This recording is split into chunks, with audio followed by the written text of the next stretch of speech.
center of the Philippines, and this is the 16th PCP Professional Photojournalism and Documentary Photography Workshop. And we are here in Borongan City, Eastern Samar. Palakpakan. Para may canned audience, yung parang TV talaga. Kasi we're shooting this as live. Really, originally, we wanted to really Facebook Live this, kaso hindi na natin na set up kasi umuwi si Mark. So we're just recording this as live and we'll probably post it also on the PCP Facebook page.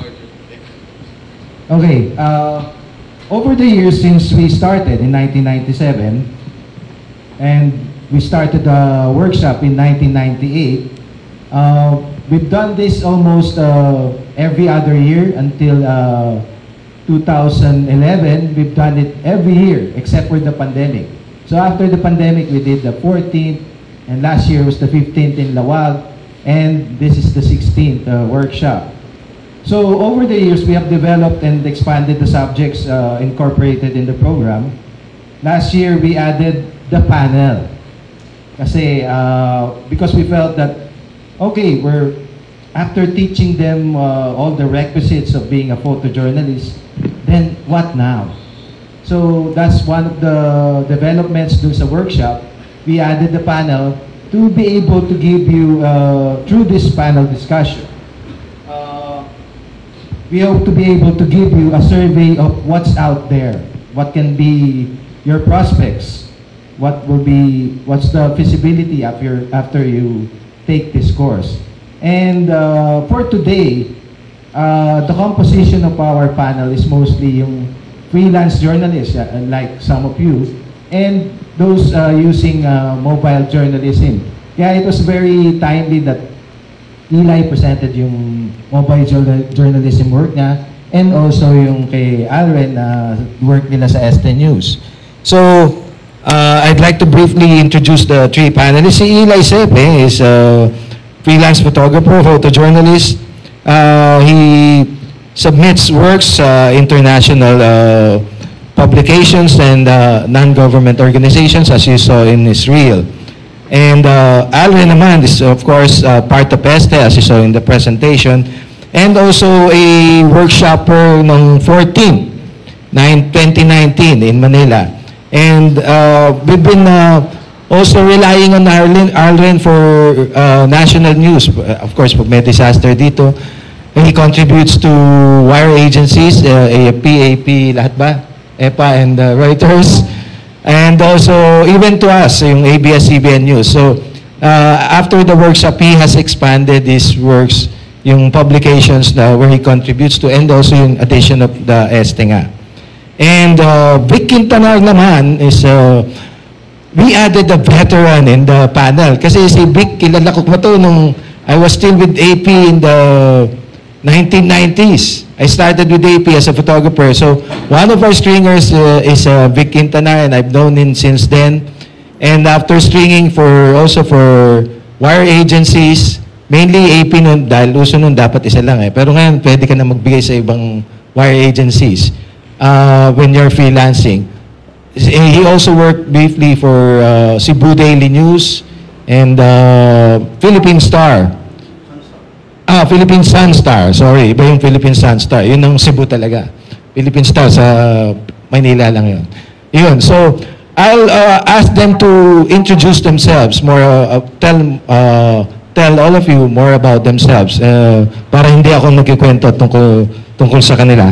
Sige, we'll start with oldest. We'll start with Alren. So, good morning. I'm Alren Veronio. I'm here from Borongan City, no? And yun nga, sabi ni Sir June, I'm a freelance photojournalist pero multimedia reporter din sa ST News, no? Since natapos yung workshop, yun dun yung opportunity sa akin na mag-contribute to sa Rolex, sa EPA, and sa ABS-CBN si Sir June, and marami pang mga opportunities na after my workshop noong 2019. So, after my workshop, I contributed and work also as a multimedia I work also in the multimedia. So nagbi-video na po ako, nagfo-photo sa mga NGOs at NGOs. Kung may disaster, kung may events in the Visayas or any parts in the Philippines, nagka-cover po ako. So, yun. Hello. Hello again. I'm Basilio Sepe. I'm a freelance photojournalist, a multimedia journalist, and most of my assignments are for local, international, and NGOs, and most of them are in Manila. I'm based in Manila, and next is Sir Vic Quintanar. Good morning, I'm Vic. I'm from Cebu. I've been a freelance photographer since 1999. And from 93, I was already stringing with Associated Press, even if I was working with Sunstar and Cebu Daily News. I don't consider myself now as a mobile journalist kasi I do only stills at saka wala akong video. I'm equipment challenge. So maybe I'll be there sooner, but 90% of my works are still photos. Documentary and photojournalism. Now I cater mostly to workshops and book projects. Only pag news, yung may talagang malaki lang na event kasi nandyan na yung Facebook and then the wires are cost cutting. But with you, you will be going there. You have outlets and then you have your equipments. It's a big world to explore. No? Maybe after this workshop, you explore that area and then kaya nyo yun with all the trainings, and then I hope we'll see you around during coverages or gatherings. Thank you. So, hello.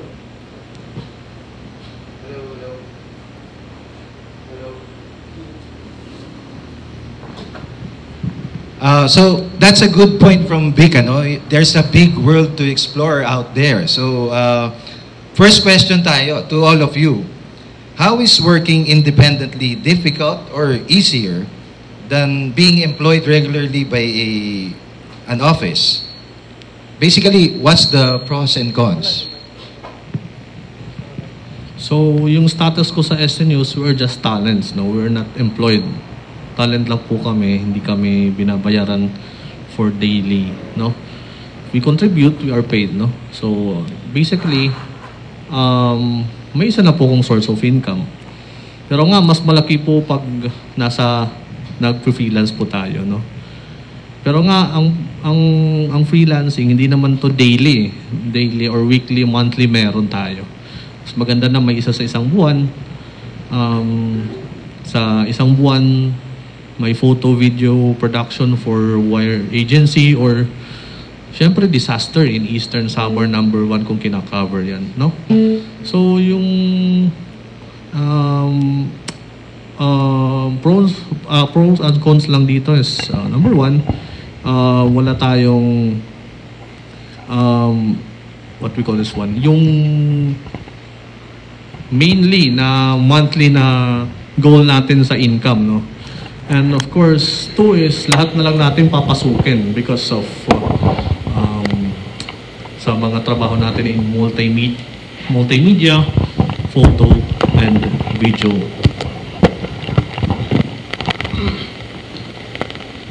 There are a lot of challenges in freelancing actually. One of them is investing on your own equipment. Also shouldering mostly everything from your expenses to your transportation, to your accommodation also. Sometimes, if you have an assignment, for example, those things can be shouldered by the organization or the publication you're working for. But if you're doing, for example, your own work or a personal project, you shoulder mostly everything. You shoulder a lot of things. And hindi lang yung kailangan mo rin unahin nga yung safety mo. Kasi safety mo at safety na equipment mo. Kasi if something happens to you, or if something happens to your equipment, ikaw ang may responsibility doon. And unlike before, one of the challenges also is before we used to for the love, they say, or the hit and miss attitude doesn't really work nowadays sa panahon ngayon. Because yun nga, ang mahal na ng mga gamit, ang mahal na ng mga bilihin also. At kailangan mong isipin yun. And sometimes being practical goes a long way. And it saves you from other expenses, from other challenges na pwede mong kaharapin. Lalo na nga yung kapag may nasira yung gamit mo or nagkasakit ka or na-aksidente ka.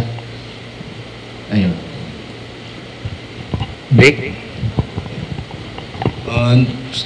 When I started freelancing since 1999, hindi pa ganun ka maraming digital equipment nun. Meron man, discuss namin kagabi, tag-500,000, yung sa DSLR lang yan ha. Ngayon, meron ng mga smartphones. So, before, film pa ako, the wires are digital, but still, maraming nahingi sa akin ng litrato kasi konti lang kami. Those were the glory days of freelancing. And then, the demand for reporting would go up to like, even after 12 hours. Kasi mayahigahi ka pa, tapos sa akin, i-develop yung film, i-scan, tapos i-email. Yung email noon, wala pa yung wifi. Yun pa yung, anong tawag dun sa, yung i-scratch mo yung card, tapos i-encode, dial up. One picture is 25 minutes, the fastest, dun sa Central Mindanao. So ganun, the perks is pwede kang magluto, mag-CR, di ba? So, go back after 24 minutes and then, nasend na, isa yon, so pera na yan. In a day, the most is 3 or 4. If you've got 6, you order a case of beer already. Yun na yun. But now, every second counts. Malate ka lang ng 2 minutes, meron ng kinuha na iba. So yun yung demand. No? When smartphones came, medyo yung demand para sa job namin is ang kumukuha sa amin, yung nakilala na lang yung nakakilala sa trabaho namin or sa quality ng trabaho namin. So, lumit ng lumit. As a freelance photographer, wala kang boss. Yung boss mo, yung mag-hire lang sa'yo. That's one. Wala ka rin bonus. Walang 13th month. So, yun yung consequence, di ba? Nasanay na ako na walang payroll since 1999. Yung tax ko, barangay tax lang eh. Ayaw maniwala nung isang, yung sa window ng kukuha ka ng tax certificate. Ayaw niyang maniwala. Kintanar ka, wala kang trabaho. Tamad ka ba? So, gago to ah. Ang pakialam mo sa buhay ko. Minimum yung tax eh. Insist na I should have a work or I have a work. Ma'am, meron na akong trabaho sir. See? You have a work. What's your work? Looking for work. Yun yung kakapagod, yung paghahanap ng trabaho. Diba? Yun yung freelance. Now, advice ko sa inyo, sino sa inyo nagtatrabaho na ng regular position? See? I'm not saying you stay there forever. After this workshop, you weigh it down 5 times, not just twice. Sa panahon ngayon, sabi ni Eli, stability-wise, financial stability-wise, you stay with your job first, your regular employment. Sa mga freelance naman, double time. Kasi yung competition, dog eat, dog work. Huh? Lalo na sa NCR, di ba? Ang daming freelance. At saka there are good and bad practices just to have a client. No? I hope you don't do that among yourselves. Batch kayo eh. Di ba? Pasahan. You would survive if magpasahan kayo ng mga like projects. No? Hindi mo kaya, pasa. Kung ikaw naman pinasahan, padalhan mo rin ng kape or beer, di ba? Ganun na, just to maintain the relationship. Because nowadays, if you go one-man army, wala. You won't last. No? So, this batch or batches or PCP itself, sometimes, they help, but ang dami natin eh. May racket dyan, o may project dyan, gano'n. So, kaso lang, hindi yan monthly. Tsaka ang dami naman. You should understand, no? And I'm not just there waiting for a recommendation, hanap din ako ng trabaho. Now, I'm doing a postcard project yung sa mga beach resorts, no? Isang beach resort na yun lang. Tapos last year, book project. Yun lang. Pero the frequency of income generating projects or jobs is very different from way back before. Sa inyo, I hope that you will have these tips as guides to survive. Okay, with that, we end the panel discussion. Can I just add one more thing? Hindi, joke lang. Yun nga, like what Vic said, the competition is very tight, especially in Manila. There are a lot of freelancers. And also, yung sinabi ko nga kanina, being practical goes a long way. You can't always have everything. You won't be able to shoot some of the things you want, some of the things you want, or where your passion is truly at, just because you have to go to a different, you have to go and shoot a different assignment. But that doesn't mean you're not working hard. Like what my friend and colleague said, you don't need to be at the center of the storm to be able to show na you're working. Sometimes you're working on sidelines, or you're working on a different project. Kasi kailangan mo kumita. That's how freelancing is. Kailangan mo mag-shoot ng corporate. For example, kailangan mo mag-shoot ng portrait or ng wedding, or kailangan mo mag-video ng sometimes you have to go to one of the most boring assignments just to get paid. But the good side is, yun nga, you hawak mo yung sarili mong oras. You can either accept or decline an assignment, and at the same time, you get to meet other people, hindi lang mga journalists, kundi mga iba't ibang klaseng tao like bosses or artists outside the journalism or photojournalism industry. Yeah. May dadagdag ka, Alvin? Okay. Yun naman ang kagandahan ng we have a veteran in the panel kasi with age comes wisdom, di ba? So, mas marami siyang na-impart. And we welcome that. Actually, papunta din yung tanong ko kasi most of the things they discussed are challenges. Pero, yun, nabanggit na ni Ila yung iba. Next question kasi, if there are challenges in making a living, what do you do? How do you sustain? How do you adjust?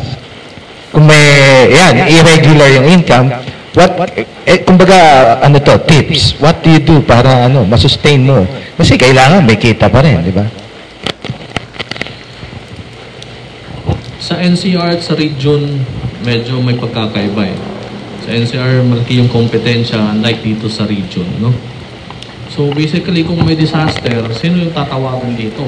Mostly ako, or kung may lilipad na other team from Manila, pupunta dito. Pero mostly talaga kung may disaster, ako or kung sino pa mag-graduate dito for the PCP, syempre kayo na yung kukunin for the other agencies. But hindi naman palaging may disaster, may events dito, no? What I'm doing is, pinapasok ko na lahat eh. Multimedia, photo, videography, at saka kung may mga assignments for NGOs, yun yung mas malaki, no? At nga, sabi ko nga, hindi yan everyday, hindi yan monthly, mayroon. Mas, ginagawa ko, primarily, I have my own studio, I have my own income sa studios, kahit lang mga talents lang dun kami.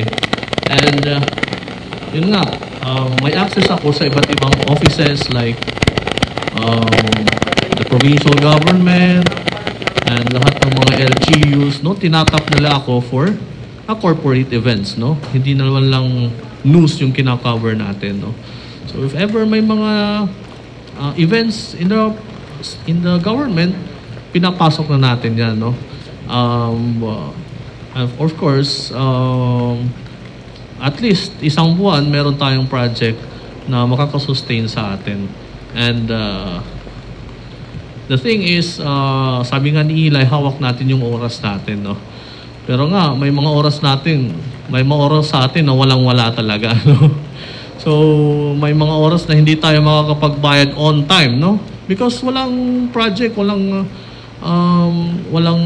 source of income na primary na talagang makakaset ng standard ng or goal mo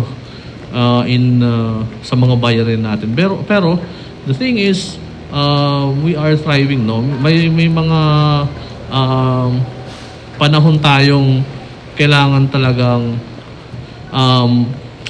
magpursige, no? To have only na meron tayo ng shoot or meron tayo ng events to cover, no? Or mga projects na dapat nating i-cover para ma-sustain natin.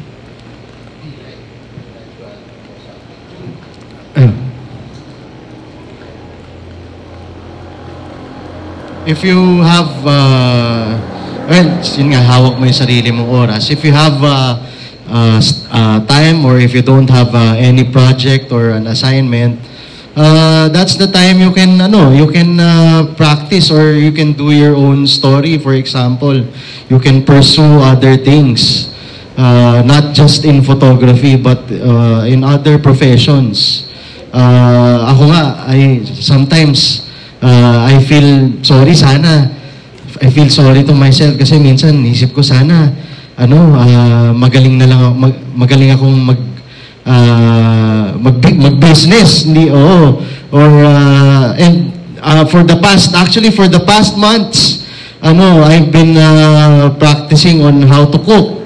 So siguro yun pwede mong gawin yun, for example, or pwede kang pumasok sa ibang klaseng bagay naman. And also you can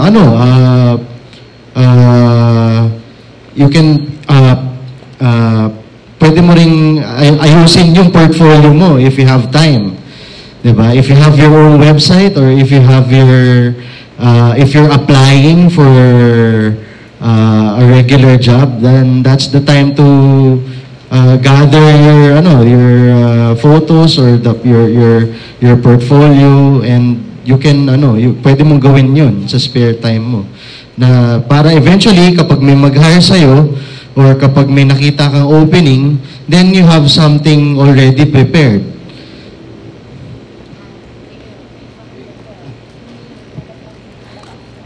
As a photojournalist before, yung rumaraket ako sa wedding journalism, black and white.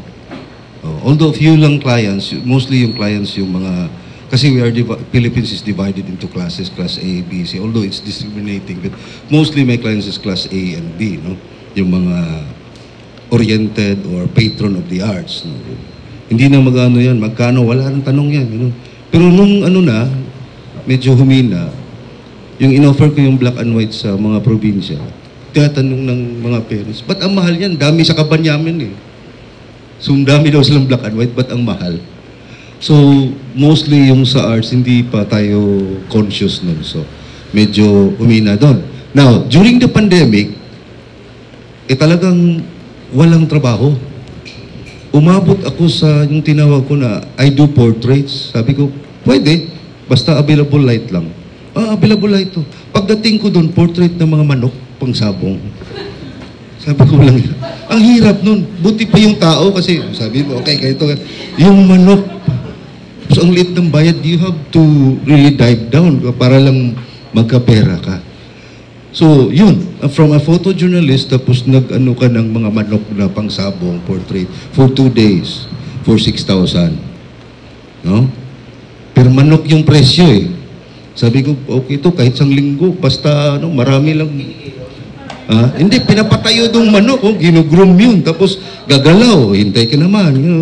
So, pareho siya ng dog photography, no? Ang hirap. Pero yung dog, may mga commands, yung manok, wala eh. And then there was a time, pandemic din na, wala rin. I even went to the point wherein nagiging poker dealer ako for almost a week, no? And it's not morally healthy. Yeah. So, I mean, I went down to that level. Kasi walang wala talagang if I want to go out and find stories to pitch, sugal din yun, to pitch. Paano pag walang gusto? Yung ginasto ko sa paggawa ng story niya. So, nowadays, it's like that. And one of those is from my colleagues who are working with big agencies or NGOs, ginawa akong fixer. Fixer, so, importante yung marunong kayo so, hindi fixer ng LTO, ha? Fixer meaning guide ka sa mga journalist. Ang social, no? Field producer. Lang yung fixer. Yung fixer, yung parang street term. For the client. So, babayad yun. But you need to do research. Punta kami dyan, ganitong news, mag-research ka din. Kasi ikaw yung guide eh. You should know safety, entrance, exit. I-discuss yan ni Ramon mamaya. So, marunong kang magsulat. If you know how to shoot, that's an advantage. Kasi nung Yolanda, sa Kyodo News, and then, ang swerte ng mga Hapon, if they feel not working because it's depressing something, may sweldo pa rin sila. Walang discussion. Okay. Tita, Vic, you shoot, extra bayad. Diba? Sa atin, ayaw ko kasi kakalungkot. Fire out. Diba? Alis ka. Huwag ka na magtrabaho. Sa kanila, ganun. That's why I was lucky. Charlie is with the British NGO. Sa akin naman yung sa Hapon. Fixer. Si Charlie, shooter, di ba? Fixer din. Dami itong fixer din, mo. So sa fixer, you write, you assess security, and then you shoot. Dapat ready ka nun. Pero sa inyo, I mean, kung wag kayong maghintay ng mga pitch or anamin ng mga stories na hingin sa'yo. If you have some stories na you think it's worth publishing or it's worth writing, tapos i-present nyo sa mga, marami naman kayo NGOs or sa amin, baka may mostly documentary yung mga ganyan, photo stories yung mga ganyan. Okay? Yeah. So slowly we're picking up divine tips on how to freelance effectively or adjust your lifestyle para nga maka-adapt ka dun sa may highs and lows ang freelancing.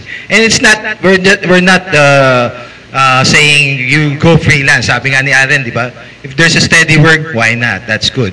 But if there's none available, you can also freelance. And there's a future in freelancing. Nakikita nga natin. Yun lang dapat sundin natin. Sabi ni Vic, wag choosy.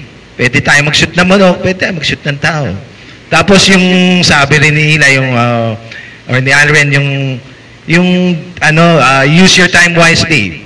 Dahil wala ka naman client lagi, pag downtime mo, you can use it to improve yourself. Tapos may binanggit si Eli, di ba?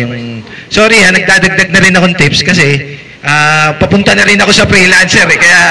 Kaya pinag-aaralan ko na kung paano mabubuhay. Actually, dapat audience ako eh. Pero, tapos, yung may binanggit si Eli, you shoulder everything. You shoulder your insurance.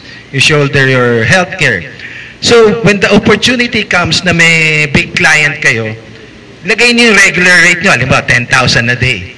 Pero if you think na, kaya naman ito, pwede pa, dagdagan ko ng additional 10%, 20% para to cover the cost of your insurance. Or pati yung subscription nyo sa Adobe, dagdag mo na naman dun. Baka pwede naman yung 10,000 a day, pwede mo maging 15,000 a day. Kasi it's always a negotiation naman pag freelancer. They ask you for your rate, bigyan mo na ng favorable rate. Para pag tumawad, bababa siya dun sa usual rate mo, di ba? So those are just some of the tips. And also yun nga, yung pag downtime, use it to expand your knowledge, your skills. And dun papunta yung next question ko. Technical naman tayo. Kay Eli, what other skills have you added since starting with photography? And why is this necessary? How does this help? Okay. When I was just, kasi ako I started with film. And, pero I wasn't able to experience na yung darkroom, for example. So, when I was starting, I started with a film camera, then eventually, I had my own digital camera. When I entered the Varsitarian, the school newspaper of UST, I got trained how to shoot different events, practiced shooting other genres of photography. But nung time na yun, ano pa yun eh? Actually, hindi pa masyado uso yung mobile journalism nung ako nag-start. Kasi hindi pa lang eh. Pasimula pa lang yung, for example, yung Reels, yung TikTok. When I graduated in 2017, until today, I've been practicing on how to use different kinds of platforms. Yun nga, like the Instagram, Facebook, YouTube. I created accounts dun sa mga platforms na yun to be able to hone my skills not just in photography but in video as well, because nowadays video plays a huge role, especially when it comes to news or breaking news. Most news outlets or sometimes NGOs and organizations use videos already to show what's happening if something happens, like storms, like accidents. Yun yung mga yun yung uso ngayon. So you have to adapt. You have to kailangan mong sabayan yung yung trend na yun para manotice ka rin at the same time ng clients mo, or if someone is interested to hire you, they will know that you're not just good in photography, but you're also good in other things like taking videos or editing. Sometimes they will hire you to do everything, which is good, di ba? You're a one-man team, and more deliverables means more pay. So that's what I've been doing for the past years, actually, and I hope you also do the same thing. But after this, I hope you also practice doing the same thing. Alvin, same question. Kay Alvin naman, nakita natin, meron tayong Starlink dyan sa labas, di ba? What, mga technical capabilities should you add para to make yourself more saleable? Yeah, so I started in photography. Then nako-contribute sa national agencies. Sabi ko, kung ganito lang, medyo hindi tayo aangat, no? Pero kailangan nating mabuhay, no? So I started my multimedia company in Borongan, no? I do live streaming, I do video, mga corporate video live stream sa LGUs. Kung makikita natin yung Starlink, pinunta ko na dito, no, para makapag-edit yung mga editors natin. So that's the thing na nag-upgrade tayo, no? Hindi lang tayo in the level na contributor lang tayo. What if bubuo lang tayo ng sarili nating gaya ko, I'm slowly building a company here in Borongan. Kasi nga, hindi naman araw-araw may news, stories. Kung mayroon naman news, local lang. Kung mayroon namang national or international news, pag may disaster. Because walang taon na hindi binabagyo yung Eastern Summer, no? So that's the thing na nakakapag-contribute tayo. It's also extra income. So I in the past years, since after pandemic, tinanong ako ni Sir Rolex, kumusta ka na, Alren? Nasa news ka pa ba? Sabi ko, yes sir. Pero nasa multimedia na po ako, sir. Kaya sabi ko, what if i-sustain ko to, then I have my own multimedia works, doing multimedia stories or videography, photography, or anong events na ika-cover for corporate. So, ina-apply na natin kahit news, corporate, or lahat ng mga events. Then, that's it. We are working kahit ano pinapasok natin. No? Ikaw, Vic, paano naging help? Kanina kasi nabanggit mo, you even offer film photography. So, paano naging helpful yung journey mo with different types of employers? As a photojournalist, you're exposed to, especially working in a community newspaper, you will be assigned not just for the news, no? Features, showbiz, sports. So, magiging all-around yung skill mo.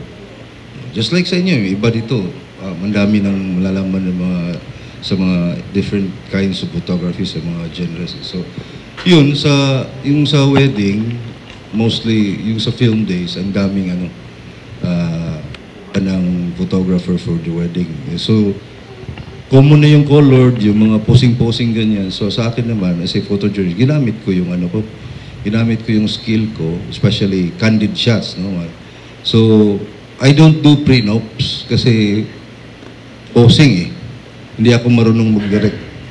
But now, some of my colleagues, they went to Manila kasi malaki market and they learned how to do makeup. Kasi mahal ang makeup artist. So imagine to adapt just to survive. Dati tinatawanan nyo, nagbe-makeup ka na?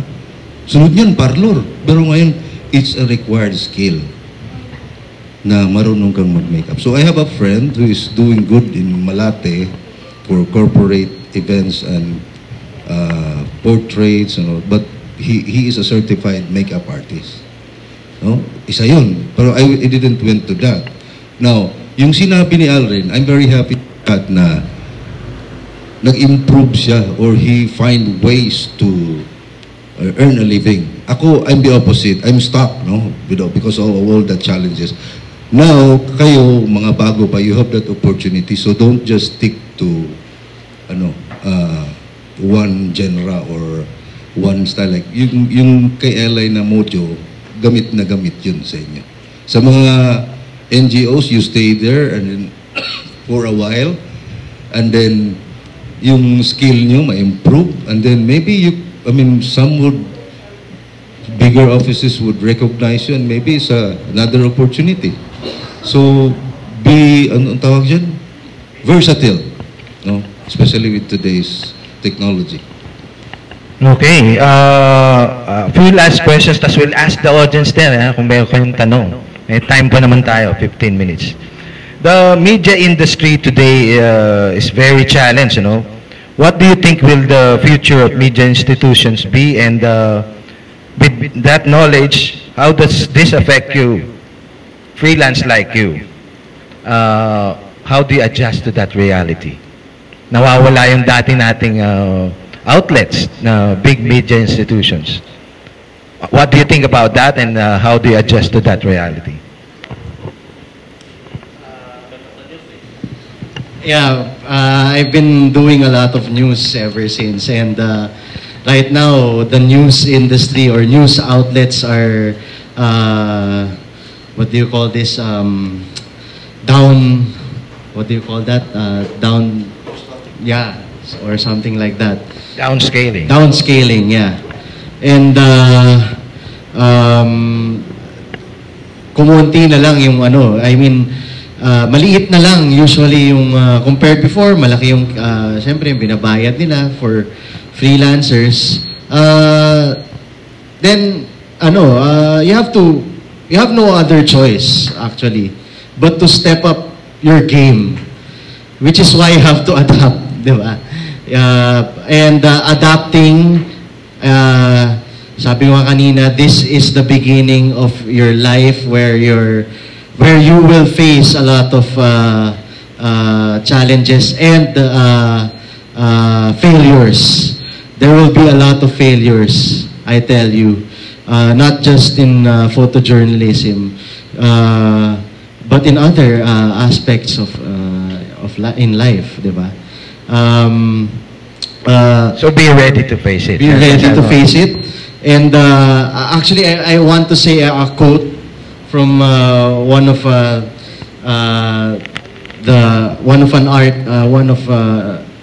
my favorite Hollywood artists. Kala ko sa akin, isa sa mga sermon ko sa'yo eh. No. Sabi niya, so have dreams, di ba? But have goals, life goals, yearly goals, monthly goals, daily goals. Try to give yourself something good every day. Sometimes just not curse somebody out. Simple goals, but have goals and understand that to achieve these goals, you must apply discipline and consistency. In order to achieve your goals, you must apply discipline, which you've already done, and consistency every day. Not just one Tuesday or just 2 days. You have to work at it. Every day you have to plan.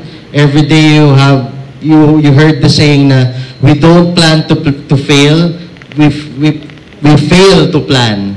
Hard work works. Working really hard is what successful people do.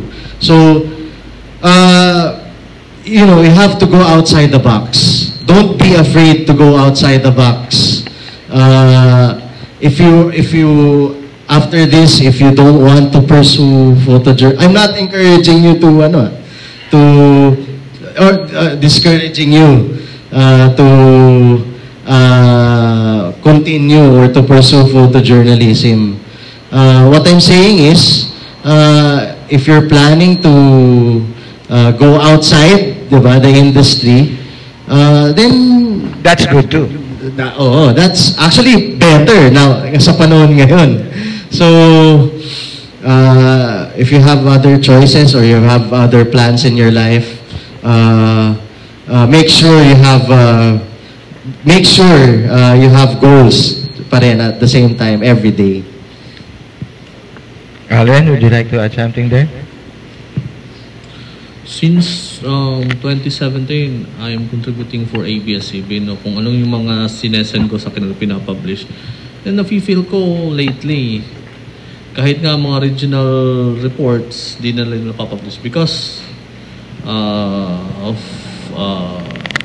hindi na lahat ng mga news stories pinapublish because the status for financial or ano yung makakapagsabi niyan. And even sa ibang wire agencies na kinokontributan ko, no? So sabi ko, parang humihina na. Hindi na gaya nung una na kahit nga yung isang litrato, malaki pa yung bigayan, no? So that's the time na after pandemic, no? That's the time naghanap ako ng way, no?